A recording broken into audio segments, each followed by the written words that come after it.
Hi, everyone. My name is Mel Robertson, and I'd like to welcome you to the Dare to Dream Bigger Summit, where you're going to learn how to harness the power of creation, get clear about your desires, and bring your biggest dream into reality.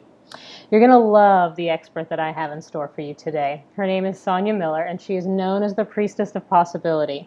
She's also an international life coach, best-selling author of The Attraction Distraction, Why the Law of Attraction Isn't Working for You, and How to Get the Results Finally. And it's also now available in 5 countries. Welcome, Sonia.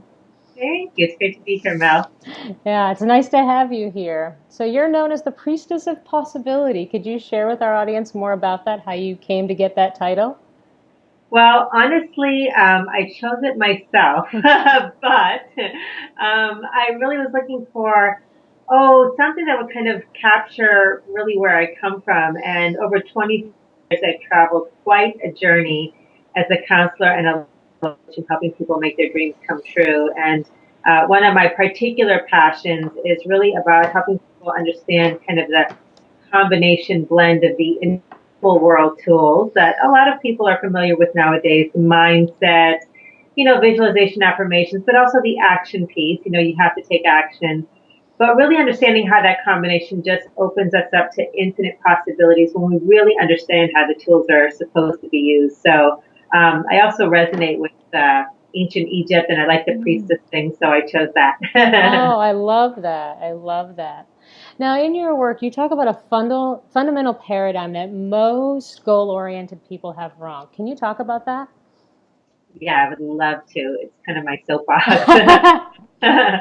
So, for a long time, I called myself a law of attraction expert, and I spent really a couple decades studying manifestation principles. And um, I really got good at manifesting things, and I was really excited about teaching people how to do this. I reached what I call the crash and burn period of my life, where a lot of the things that I'd manifested really started to kind of crumble around me. And so I had to go much deeper in understanding these principles.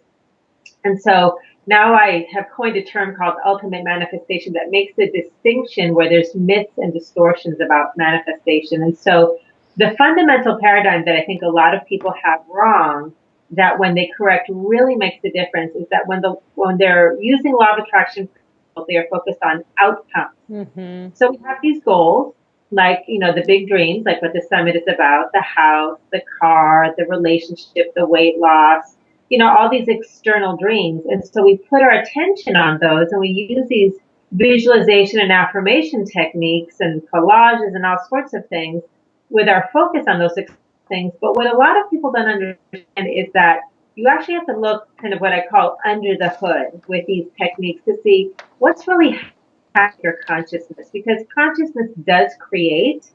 Where your attention goes, the energy flows, but we oftentimes don't know where our attention is actually going, how we're creating with our consciousness. Right. So what we tend to do is we are really chasing a feeling. We want the house for the feeling of security. We want the relationship for the feeling of love. But underneath, our consciousness is saying, I want this because I don't have it. It's the I don't have it, the I'm separate from it, which is what we're really creating from, which is why sometimes, many times, these tools and techniques don't work if we really don't understand. So the paradigm shift is shifting from outcomes to inner truth. Mm. Inner truth of who we are, the inner truth of life itself and all of energy is that there's only one, it's source energy. We already are all that we seek to be, do, and have. And so when we shift from what I call separation consciousness to oneness consciousness, we learn how to use the tools that way, make that paradigm shift, then everything starts to really happen. Now, is there something that our audience can do right now in order to be able to make that shift? Well, the first basic fundamental. Once you understand that, then we can start with a lot of the tools that are out there and understand how to use them correctly. So, for example, affirmations are huge in the world of manifestation. They're huge in the world of the law of attraction. But at Success for the Soul, I like to teach people how to do affirmations correctly. And our brand of affirmations are called willingness mantras. Mm. And so the thing that a willingness mantra does is it addresses two main ideas that traditional affirmations don't always address. Number one, consciousness creates, which means not just what we're thinking about, but our thoughts, our emotions, our beliefs, our expectations, everything in our internal world. Okay, so that means that when we say an affirmation, our whole being has to really believe it, be aligned with it. So you can't say an affirmation like, I'm a financially free multimillionaire, and then deep down you're like having panic attacks because you can't pay your bills. Right. Those affirmations are not going to work, you know. No.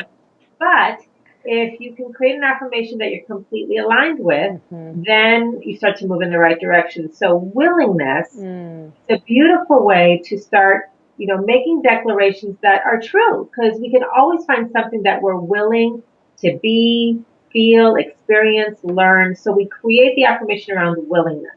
That's the first piece. The second piece is we have our affirmation focus on truth rather than separation. So Yeah. we focus on the prosperity that is our true nature. We focus on the support and the love that is right now. So an affirmation that lets us make that paradigm shift and really put these tools to work is something like, I am willing to experience the prosperity that is already here. Even if I can't see it, you can put a little tag on the affirmation because you're aligned with it. I'm willing to receive financial abundance from unexpected channels. I'm willing to understand how financial abundance and prosperity is right here, right now, and how to open up to it. So willingness and oneness, when we meet the heart of our affirmations, really lets us make that paradigm shift and put it into practice. Oh, perfect. Now, the willingness piece, I think that's really key in something else that you talk about being creating your reality versus controlling your reality. Can we talk a little bit about that? Yes, when you asked me the paradigm shift, I was thinking, I wonder if that's what you meant. There's a lot of paradigm shifts. So yeah, this is another fundamental one. And I discovered, again, from that crash and burn period of my life, which by the way, once I got to these truths, I was able to rebuild my life really powerfully because I made that paradigm shift. But a lot of these success tools from the perspective of if I do everything right, then I can control the outcome. I can control the reality. I can manifest the house and the car and all of that good stuff. But what we often discover, and it's interesting because we kind of go into denial about it, but we discover is, no, we can't. We really can't control our reality. Creating your reality then is about understanding that what we really want, always, always, always, behind every single goal is a feeling. We're chasing a feeling. The feeling of love, the feeling of peace, the feeling of joy, everything that we want to change in the outcomes is for a feeling. And that feeling, the truth is that we already are that feeling. So again, when we start to really practice the tools in a way of remembering the truth of who we are, understanding that if we open up, for example, if we expand to the feeling of health and well-being, then the physical realm has to will rise up to meet us. If we focus on I am love, I am passion, I am intimacy, I am connection, then the physical world will rise up to meet us. We can't control how it happens. We can't control the details, but it will match in ways, beyond our wildest dreams. And I've seen that happen countless times. But you don't get to control it. No. And it's amazing how it happens and how the universe will give you different signs along the way to show you that you're on the right path. Like my wife and I are interested in at some point having a little vacation getaway in Palm Springs, and we had the idea and we were putting it out there and we're like, okay, well, let's just take some action and just take a little weekend getaway out there. And then what happens, I put my business card a couple places and someone calls me. It's just like, oh, that's a sign. Yep, we're on the way. It's happening. It's coming. Just keep moving forward. Absolutely. Oh, it's so beautiful, creating your own reality and just the life that you can live and the possibilities that you open up to. I mean, every day my possibility is even bigger than it was the day before. It's so beautiful. So what is the biggest dream that you've ever manifested, and what was the creation process like for you? Oh my gosh, I've actually manifested amazing dreams. And I appreciate the question because I like to share that because some people, when they've seen some of the things I've manifested, they think that I don't know, I was born into it or, I was lucky. Some people think that people manifest things because it's luck or you inherit it or you got dealt a good hand, but it's really always consciousness that creates, and I had to really clean up my consciousness for a long time, go through a lot of healing to do it. But anyone can do it. Yeah. It's universal. So in my earlier law of attraction days, I manifested. First of all, the big one was healing from bulimia. That was a giant one, and I did that one kind of accidentally. Um, and then once I started to kind of analyze what happened and what worked, I manifested a soulmate relationship, overcame infertility, Mm. had an upgrade. I would say back then, I would say the biggest one was the combination of this upgrade in lifestyle from suburbia to owning a 200-acre vineyard and making wine, and then publishing my book and having it become a bestseller. So those were amazing, and I used all the tools. But still, that was before the crash and burn. And then after the crash and burn, the big distinction that I wasn't just manifesting outer things. Yeah. I had emerged into more of that lasting feeling of peace and joy that I had been chasing. So Mm-hmm. the success continued to manifest in the outer. Most of us are, again, chasing those goals for a feeling that we want, and we want to emerge permanent and lasting experience of joy and well-being. And when we make that paradigm shift, then that's what's really possible. And so that's really been the case for me after I kind of had that death and rebirth experience. Mm-hmm. Yeah, it's been such an amazing journey for me as well. I was stuck in a job for 7 years, and just that whole like, oh, this is what I'm supposed to do, and you're just gonna work for someone else, and you're just gonna bring home a paycheck, and this is it. And I was so miserable. And then I got a hold of the law of attraction, and then I just shifted, and I was like, okay, well, the most important thing in my life is for me to be happy no matter what. And if I can get happy, the rest will figure itself out. And I did whatever it took to get myself to be happy in that job that I was miserable in. I would, on my way to work, I was doing whatever it took. And, within probably 6 months to a year, an amazing opportunity presented itself. I was able to quit that job. I was presented with enough money to take a year off on a sabbatical and then become an entrepreneur and build my own business. And now I'm just like, it just keeps getting better and better. Ah, that's wonderful. I had a client, very similar story. She had been miserable in her job for like 4 years studying, with me. And I remember we had kind of this very defining moment in the conversation because she was always complaining mentally about the people and the job and she hated it. And I said, you know what? If you really wanted to have a happier job situation, you cannot afford to keep, telling yourself the story. And until you're willing to change from the inside out. And she just really had that wake up call and she realized it really has to start within from my attitude, my perspective. Like you said, whatever it takes to get happy. And she had amazing things that unfolded after that. It's very fast once you like really commit. A lot of us don't realize how powerful we are. So we just indulge in that unconsciously and we get more of the same. Mm-hmm. And I don't even think we realize that we can be that happy. And then once we get a taste of it, we're like, really? This is possible? Holy. And then you want more. And it's like, no, I really can feel like this. This is my birthright. I can be happy most of the time. I mean, I get knocked down. I have my stuff, but I'm a pretty happy person because I want to be. And it's that Right. important. Right. Yeah. Mm-hmm. We just get into this kind of bad habit. We kind of just accept the status quo of whatever our consciousness is. And we don't realize how, like you said, just deciding makes all the difference. Mm-hmm. It is that decision. Now, you have a way that our audience can uncover their natural power right now so they can tap in and start moving in the direction of their dreams.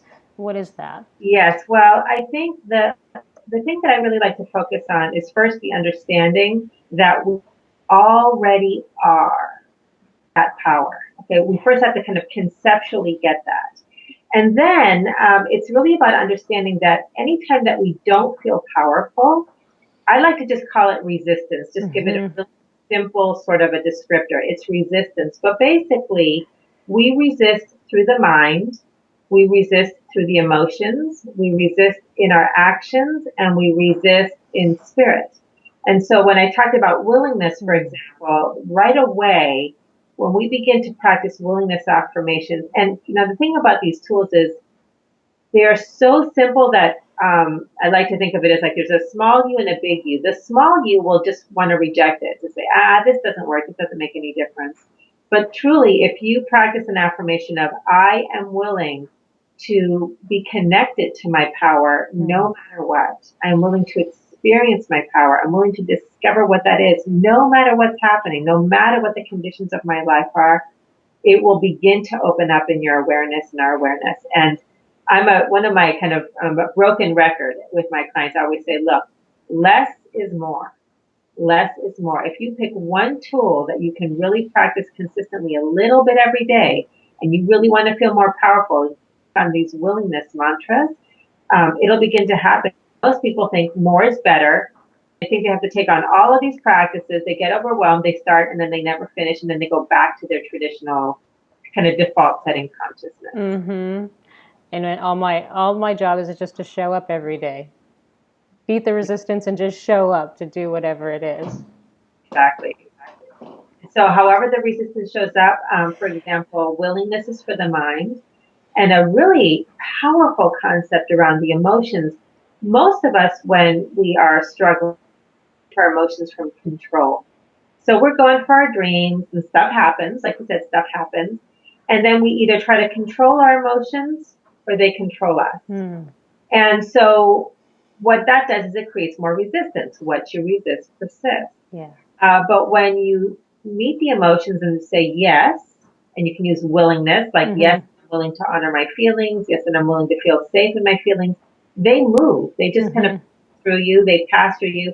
And then you can connect to your natural well-being. And then beyond the mental practice of that, is simply choose to feel. Let them come up and come out. They'll pass. Don't counter create anything. That's what people are afraid of. They'll counter create, but it's the resistance that's the counter creating. But when you meet the resistance and let it pass through you, it releases and you return back to what you're focusing on. Absolutely. It shifts and expands and creates more space for magic to happen. Exactly. It's such a beautiful process. So I understand you also have a free gift for our audience that they can take advantage of. Yes, happy to do that. People can go to successforthesoul.com/gift pack. And it's all spelled out one word, GIFTPACK. And what it is, it's called the Opening to Possibilities program. It's a little 2-week mini email course. And so every few days, once you go there and sign up, email, and it gives teachings that are aligned with what we're talking about today, the paradigm shifts, how to use tools in a way that actually works.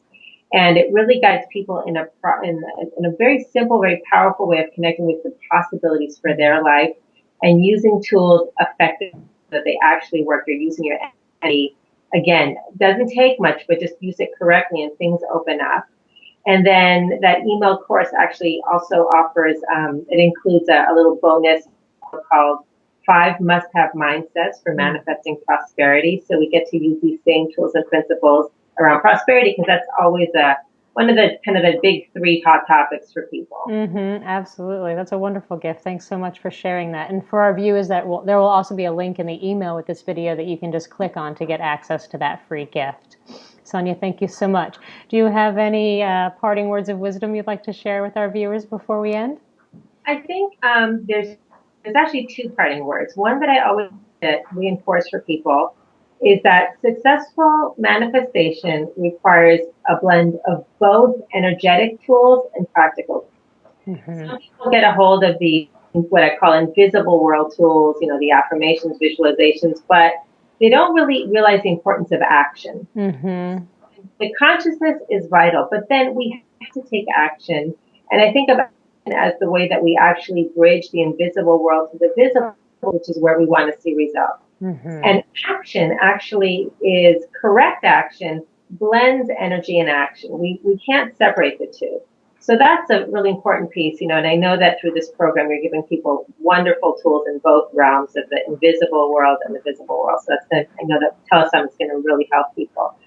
And then beyond that, I always say, if it isn't working for you, it's not because it doesn't work or it's false, like the law of attraction. It's because we go deeper. Yeah.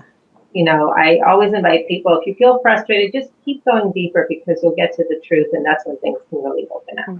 Yeah, I always ask myself for more clarity. If I'm not getting the results I'm looking for, I'm like, okay, well, show me where I'm blocked, show me what's not clear, show me what's not open, because I know that it's myself somewhere that I have to get clear in order for it to come forth. So I know it's an indicator for me that something's blocking the way. Right, right. It's always something, and it's not the world, it's not where it sounds, it's just a deeper place of learning. Isn't it a bummer? It's not anybody out there. I have to take responsibility myself, right? Yeah. Oh, it's such a pleasure having you on my summit, Sonia. Thank you. It's been a pleasure. Thank you, Mel. I really enjoyed it. Enjoy the rest of your day. Take care. You too. Bye.